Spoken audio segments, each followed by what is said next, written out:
नमस्कार, TV news में आपका स्वागत है। आम चुनाव 2024 करीब आ चुके हैं और जल्द ही आचार संहिता भी लगने वाली है।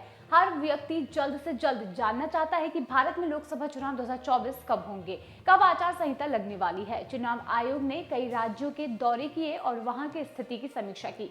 नए मतदाताओं को जोड़ने का अभियान चलाया गया।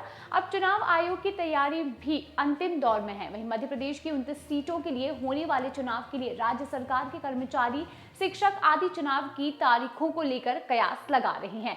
सभी चाहते हैं कि जल्द से जल्द इसकी घोषणा हो जाए तो वे आगे की प्लानिंग कर सकें। इस सवाल का जवाब हर व्यक्ति जानना चाहता है कि चाहे राजनीतिक दल हो या फिर कोई भी सरकारी कर्मचारी हो, साल 2019 में लोकसभा चुनाव की तरह ही इस बार भी चुनाव कराने की कोशिश चुनाव आयोग कर रहा है। पिछली बार 10 मार्च को आचार संहिता लगी थी और इस बार भी कोशिश की जा रही है कि 10 मार्च को चुनाव की तारीख का ऐलान किया जाए, लेकिन परीक्षाओं के कारण तारीखों का ऐलान में थोड़ा विलंब हो सकता है। यह भी हो सकता है कि चुनाव की तारीखों का ऐलान 15 मार्च के पहले या फिर 15 मार्च के बाद हो सकता है। आचार संहिता लगने के लगभग 30 दिनों में चुनाव प्रक्रिया शुरू होती है, क्योंकि कुछ राज्यों में चुनाव आयोग के दौरे होने वाले हैं जो कि 13 मार्च को खत्म होंगे और इसी के बाद कभी भी आचार संहिता लग सकती है।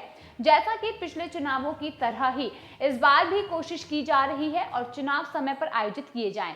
इसीलिए इस बार भी अप्रैल और मई में विभिन्न तारीखों में मतदान की तारीखें हो सकती हैं। वहीं पिछली बार की तरह ही 30 मई तक रिजल्ट घोषित हो गए थे।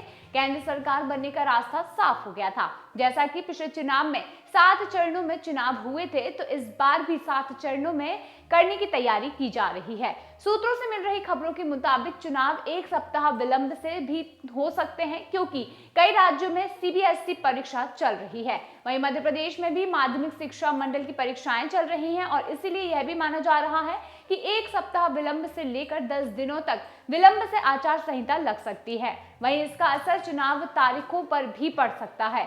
चुनाव की तारीखें भी 1 सप्ताह आगे बढ़ सकती हैं। सूत्रों के मुताबिक जून के पहले सप्ताह तक अंतिम तारीख हो सकती है।